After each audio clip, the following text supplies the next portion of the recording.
Ah voilà, ça y est, ça marche. Donc, je disais que j'allais essayer de répondre au niveau... je sais pas, maintenant,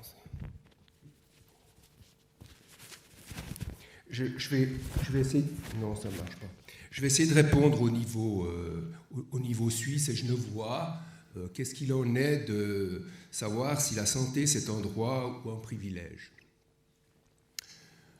Donc, tout d'abord, pour aborder ce sujet, c'est clair que notre référence à nous, en tout cas au mouvement populaire des familles, c'est la charte d'Ottawa, c'est les déterminants sociaux de la santé, donc je ne vais pas vous les redire parce que vous les connaissez sûrement encore mieux que moi, mais c'est vrai que c'est sous cet angle-là que moi j'ai essayé d'analyser un petit peu ce qui se passait en Suisse. Enfin, j'ai été chercher des études qui ont été menées en Suisse par rapport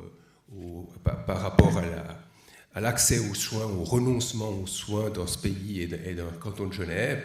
Et je vous en donnerai quelques extraits. Ce qui est intéressant, j'ai été regarder dans la Constitution fédérale, parce que je me suis dit, tiens, est-ce que ce qui pour nous, la santé, c'est un droit fondamental, visiblement au niveau de la Confédération, le droit à la santé dans la Constitution suisse, il n'y est pas. Vous n'avez rien sur le droit à la santé dans la Constitution suisse. Vous avez un article 10 sur le droit à la vie et à la liberté personnelle, qui en alinéa 2 dit « Tout être humain a droit à la liberté personnelle, notamment à l'intégrité physique et psychique, à la liberté de mouvement. » Mais au niveau des droits fondamentaux, il n'y a rien de plus. Par contre, vous allez trouver sous une dénomination qui s'appelle les buts sociaux. Puis là, vous allez trouver à l'article 41 que la Confédération et les cantons s'engagent en complément de la responsabilité individuelle et de l'initiative privée à ce que toute personne bénéficie de la sécurité sociale, toute personne bénéficie des soins nécessaires à la santé, que toute personne en quête d'un logement puisse trouver pour elle-même et sa famille un logement approprié et des conditions supportables, et que les enfants et les jeunes soient encouragés à devenir des personnes indépendantes et socialement responsables et soient soutenus dans leur intégration sociale, culturelle, politique, et à ce que leur santé soit promue. Donc vous voyez, on reste quand même assez vague, et puis je pense, alors ça c'est l'analyse personnelle que je fais, c'est pas le fruit du hasard si ça fait pas partie des droits fondamentaux, mais que c'est dans les buts sociaux. Les buts sociaux, c'est des souhaits ou des choses qu'on aimerait atteindre, mais il n'y a rien de contraignant là-dessus. Donc ça, je pense que c'est assez... Enfin, moi, j'étais quand même un petit peu effaré de voir que la Constitution suisse ne accordait pas plus d'importance à la santé. Ensuite, comme on est dans le canton de Genève, je me suis dit, je vais aller voir dans le canton de Genève si c'est mieux, parce que des fois, à Genève, on a une constitution qui est plus récente que la constitution fédérale, mais le droit à la santé ne figure pas non plus dans les droits fondamentaux de la constitution genevoise. Alors vous avez des droits qui s'y rattachent, vous avez le droit à la vie, à l'intégrité, toute personne a droit à la sauvegarde de sa vie et son intégrité physique et psychique, le droit à l'environnement sain, donc qui est un des critères des fondamentaux de la santé. Pour être en bonne santé, il faut un environnement sain, là vous avez quelque chose, le droit au logement, le droit à un niveau de vie suffisant.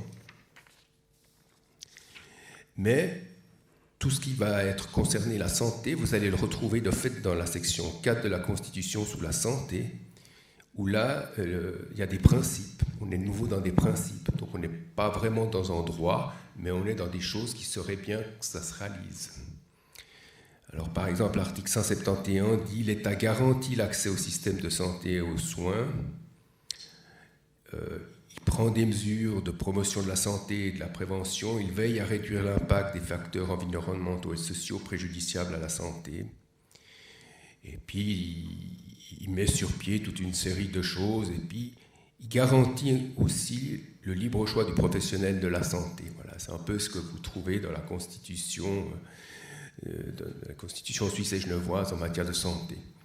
Donc c'est vrai que c'est pas grand-chose. Il n'y a rien de contraignant, c'est vraiment quelques principes qui sont émis là-dessus.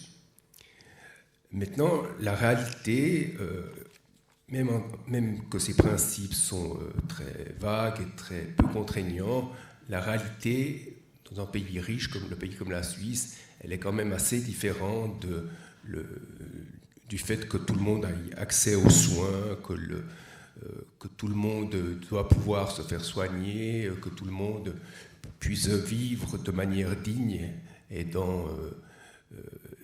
manière digne et donc pouvoir bénéficier d'être en bonne santé. Donc c'est clair que pour nous, quand on parle de la santé, c'est un droit. La santé, c'est pas simplement ne pas être malade et puis ne pas avoir accès aux soins. Alors, avoir accès aux soins, c'est une des aspects très importants, mais c'est pas ça. Mais c'est vrai qu'on constate, en tout cas ces dernières années, en Suisse et dans le canton de Genève, que les conditions de vie, les conditions de travail se sont passablement détériorées. On assiste à de plus en plus de personnes qui font des burn-out sur les lieux de travail, donc la tension au travail est quand même forte aujourd'hui. Les conditions de logement, il y a des conditions de logement précaires, les conditions économiques ont aussi augmenté. On le voit à travers la fiscalité genevoise ces dernières années. Sur 20 ans, on est en train de faire un travail au mouvement populaire des familles là-dessus. On voit que la classe, y compris la classe moyenne, a tendance à une baisse de revenus, donc aussi une baisse de pouvoir s'acheter des choses de qualité et avoir accès à des logements de qualité. Donc c'est vrai que là, il y a une détérioration qui touche une partie de la population qui est relativement importante, et puis qui font que les conditions requises pour être en bonne santé aujourd'hui sont presque moins bonnes qu'elles l'étaient il y a une vingtaine, une trentaine d'années. Donc c'est clair que si dans ce qu'on appelle les 30 glorieuses, il y avait une amélioration des conditions de vie, une amélioration de l'accès à la santé ou du droit à la santé, depuis les années 80, on constate quand même une diminution et une régression en la matière. Alors ce qui est intéressant, pour illustrer aussi ces propos, donc j'ai été regarder les différentes études qui existaient en matière de renoncement aux soins et à la santé en Suisse, et puis il y a toute une série d'études qui existent. J'en ai retenu deux parce qu'ils me semblent les plus intéressantes. C'est une enquête internationale sur les politiques de santé qui a été faite en 2016. Et à cette époque-là, et une deuxième étude, c'est une étude régionale menée en 2015 dans le bus santé dans le canton de Genève. Et on avait des personnes qui avaient renoncé aux soins pour des raisons économiques. Elles étaient de 20,2% dans l'enquête internationale. Et dans le canton de Genève, elles étaient de 14,3%. Donc, dans un pays riche comme ça, c'est quand même beaucoup de personnes de la population qui, de fait, ont renoncé aux soins pour des raisons économiques, parce qu'elles n'ont pas les moyens de se faire soigner. Ce qui est intéressant de voir aussi, c'est que cette situation, elle s'est aggravée, puisque dans l'étude du bus santé, le fait de renoncer aux soins en 2007 était de 8,5%. Il y avait 8,5% de personnes qui étaient soumises à l'enquête qui avaient renoncé à se soigner pour des raisons économiques. Mais en 2019, ce taux est passé à pratiquement 16%. Donc là, on le voit très concrètement qu'il y a une détérioration. Il y a toute une partie de la population qui augmente, qui ne vont pas se faire soigner pour des raisons économiques. Ce qui est intéressant aussi de voir, c'est que ce renoncement aux soins, il n'est pas la même chose si vous êtes jeune, si vous êtes âgé, si vous êtes né en Suisse ou né dans un pays étranger. Il y a des différences qui sont assez importantes. Si on prend les jeunes en 18 et 34 ans, en 2019, il y en avait à peu près 20% qui ont renoncé aux soins, alors que chez les personnes âgées, ce taux il est que de plus de 65 ans, il est que de 7,1%. Alors, ça s'explique. L'explication qu'on est donnée par le professeur Guessou, c'est de dire les jeunes prennent plus facilement des franchises élevées, Donc, ils vont prendre une franchise à 2500 francs, et les personnes âgées qui ont plus souvent affaire à des traitements médicaux, ils vont prendre une franchise plutôt à 300 francs, ce qui fait qu'ils vont relativement aller chez le médecin plus que les jeunes, parce que quand vous n'avez pas les moyens de payer des factures de médecin quand vous êtes jeune, vous ne faites pas soigner. Donc, il semble que là, il y a un facteur... Vous entendez mal? Ah, je vois. Qui est assez important. Ensuite, je disais, il y avait aussi le fait, il y a aussi une forte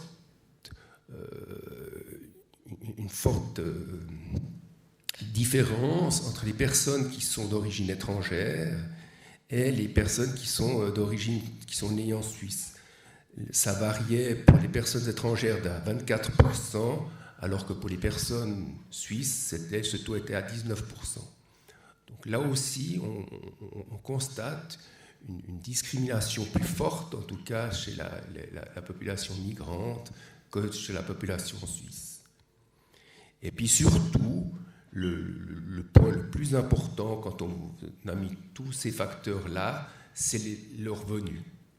En fait, c'est le revenu que vous avez, c'est ce facteur-là qui va être le plus déterminant sur le fait que vous renoncez aux soins ou que vous ayez vous faire soigner.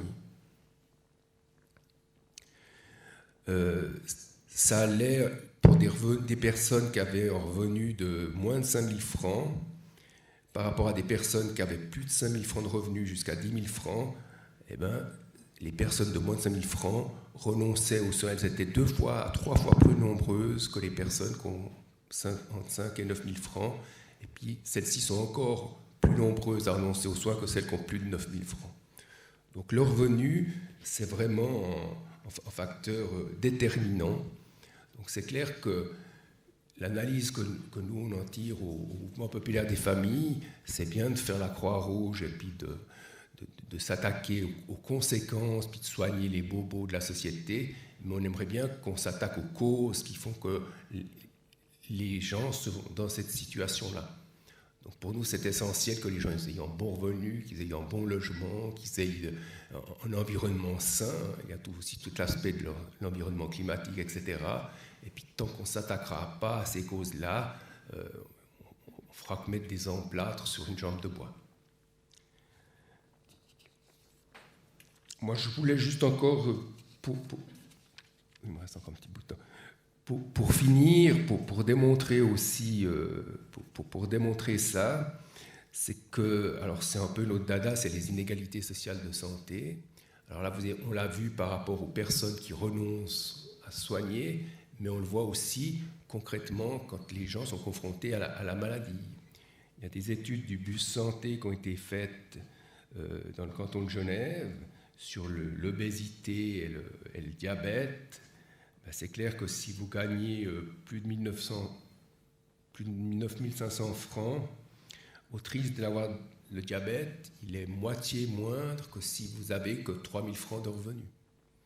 Donc c'est clair que là aussi, on le voit concrètement, les inégalités sociales de santé, elles ont tendance à se creuser. Non seulement elles existent, mais elles se creusent. Il y avait en 2007, par rapport à cette étude de renoncement aux soins, les personnes qui avaient moins de 3 000 francs par mois, elles étaient que 6% à avoir renoncé aux soins. Et puis dans cette même étude, avec les mêmes personnes, les mêmes catégories, elles passaient à pratiquement 8% en 2010. Donc là, on voit qu'il y a une dégradation quand même assez importante au niveau de la population de l'accès aux soins. Donc, la réponse que je ferais de manière un peu simple, si la santé pour nous c'est un droit, c'est pas si vrai que ça dans la Constitution suisse et dans la Constitution genevoise. Et puis en tout cas la réalité montre que plutôt que de pouvoir vivre en bonne santé, c'est un privilège pour une bonne partie de la population certes, mais qu'il y a quand même toute une partie de la population qui aujourd'hui reste sur le carreau. Et pour nous, c'est pas le fruit du hasard. C'est vraiment le résultat de fruits de politique, c'est le résultat de conditions de travail qu'on détériore et qu'on presse de plus en plus les gens sur sur leur lieu de travail. Et puis, vous avez aussi, parce que suite à toutes les augmentations que les gens ont eues ces dernières années, que ce soit en matière d'assurance maladie, que ce soit en matière de loyer, les prix des loyers explosent, tous ces facteurs-là font que ça augmente la précarité chez les gens, ça augmente le stress chez les gens, et ça ne favorise pas le fait d'être en bonne santé. Donc, pour nous, c'est très important qu'on s'attaque à ces causes et puis qu'on mette sur pied des mesures qui vont s'attaquer à ces causes et pas simplement jouer à la Croix-Rouge, avec tout le respect que j'ai pour la Croix-Rouge. Voilà, je m'arrêterai là.